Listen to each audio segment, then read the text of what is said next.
Ve bir de bir şefkat meselesi var. Eğer ille de dünyanın dört bir yanına açılacaksanız, şefkatle açılacaksınız. Size kötülük yapanlara bile bağrınızı açacaksınız. Çok defa tekrar ettiğim için tasdik olur mu? Başınızı ağrıtır mıyım? Evet. Madem öyle dediniz diyeyim ben de. Mevlana'dan bahsettik. Ruhumuz feda olsun. Yunus da öyle bir civan merttir. Merdoğlu mert. Bunlar solukların insanlık için hep kullanmışlardır. Ve geriye dönüşü çok büyük olmuştur. O Selçuklu Devleti'nin çözüldüğü, Osmanlıların henüz yeryüzünde bir şey olmadıkları bir dönemde, bir metamorfoz yaşadıkları bir dönemde, henüz kurtların kelebeğe dönme faslına bile girmediği bir dönemde, o insanların birbirini boğazladığı anda Hazreti Mevlana gibi şefkatle böyle meltemler esen insan olmasaydı, Anadolu insanı birbirini yamyamlar gibi yerdi. Şefkat, şefkatle kucaklama. İşte o Hazret 70 millete kapım açık diyor. Mesela bu söz ona aittir. Bir ayağım dinin merkezinde, öbürü 70 millet diyor, kesretten kinaye. Onların içinde dolaşıyor diyor. Herkese diyeceğim sözüm var demek. Herkesten alacağım şeyim de var. Herkese öğreteceğim bir şey var. Fakat herkesten öğreneceğim bir şeyim de var. Bu espriye bağlı zaten gitmezseniz, ukalalıkla, tiranlıkla size şu bilmem sistemi, şu anlayışı işte dikte etmeye geldik falan dediğiniz zaman tepki alırsınız. Bu akılsızca bir davranıştır. Öyle değil. Almaya geldik. Alınacak bir şey varsa şayet vermeye de geldik. Cömertiz biz, veririz de. Fakat verecek bir şeyimiz yoksa onu siz bilirsiniz. Almaya geldik. Evet. Hazretin böyle demesine karşı benim gibi bir yobaz karşısına çıkıyor buna. Bu nasıl dindir, bu nasıl imandır, bu nasıl İslamiyettir? Sen böyle 70 millete kapını aralıyorsun, gavura temenna duruyorsun. Var ya günümüzde de böyle diyaloğa, hoşgörüye, kucaklamaya, konuma saygıya, cihan sulhu adına bir şeyler söylemeye dair sözler söylediğiniz zaman gavurlaştınız siz falan diyenler var ya, işte böyle bir tanesi çıkıyor karşısına.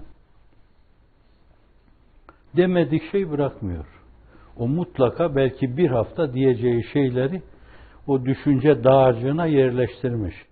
Ben şunu da derim, o şöyle derse ben de şunu derim, o şöyle derse ben de şunu derim, o şöyle derse ben de şunu derim diye dağarcığını doldurmuş. Dağarcık taşınca bende yer kalmadı demiş artık.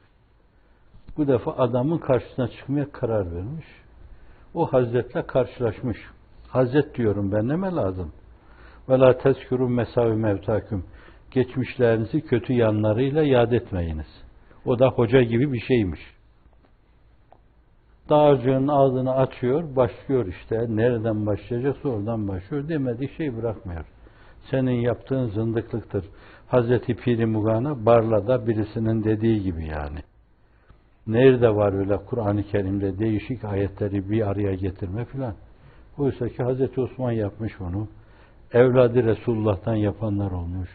Dünya kadar insan Kur'an-ı Kerim'in değişik ayetlerini bir araya getirerek onların şefaatine bir yönüyle sığınmış.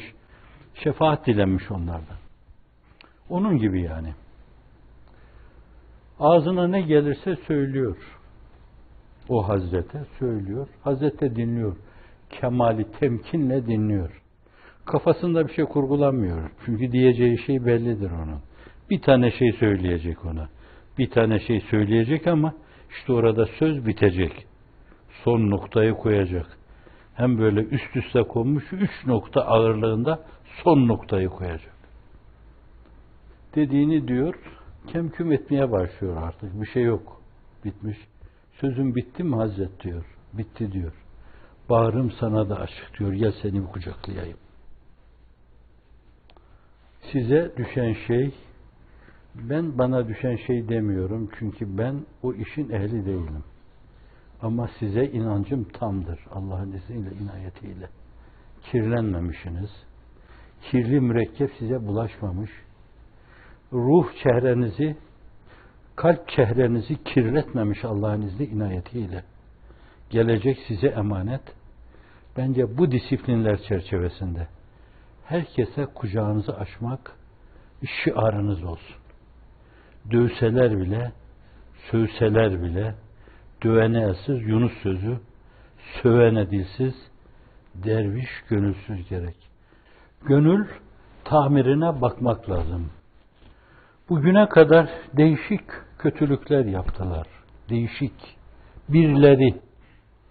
Cenab-ı Hak bizim bu onların kalplerini ıslah eylesin. Düşüncelerini ıslah eylesin. Sırat-ı müstakime hidayet buyursun. Sırat-ı müstakimde sabit kadem eylesin. Fakat bütün bunlara rağmen el alem insanlıktan uzaklaşabilir. Fersah fersah uzaklaşabilir. Fakat bu bizim insanlıktan uzaklaşmamızı meşru kılmaz. Biz biziz. Hazreti Muhammed Mustafa'nın yolundayız sallallahu aleyhi ve sellem. O Ebu Cehil'in ayağına 50 defa gitmiştir. 50 defa ruhunun ilhamlarıyla onun gönlüne girmeye çalışmıştır. Ve hiç kırılmamıştır. Aşık der incitenden, incinme incitenden, kemalden nuksanmış, incinen incitenden. İncinsen de incinme, kırılsan da kırma, dövülsen de dövme, hakaret edilsen de hakaret etme. Başkalarının naseza nabeca şeyleri senin bu temel değerlerinden uzaklaşmana sebep teşkil etmemeli. Vesile olmamalı. Meşru kılmamalı onları. Biz insanlığımızı, re'fetimizi, şefkatimizi, aleme bağrımızı açtığımızı bir namus gibi bilmeliyiz ve onu bir namus gibi korumalıyız. Allah'ın izni inayetiyle. Biz buyuz. 7 cihan bir kere daha bunu duysun. Vesselam. Allah'ın binlerce selat selamı başta insanlığın iftihar tablosunun sonra da sizin üzerinize olsun.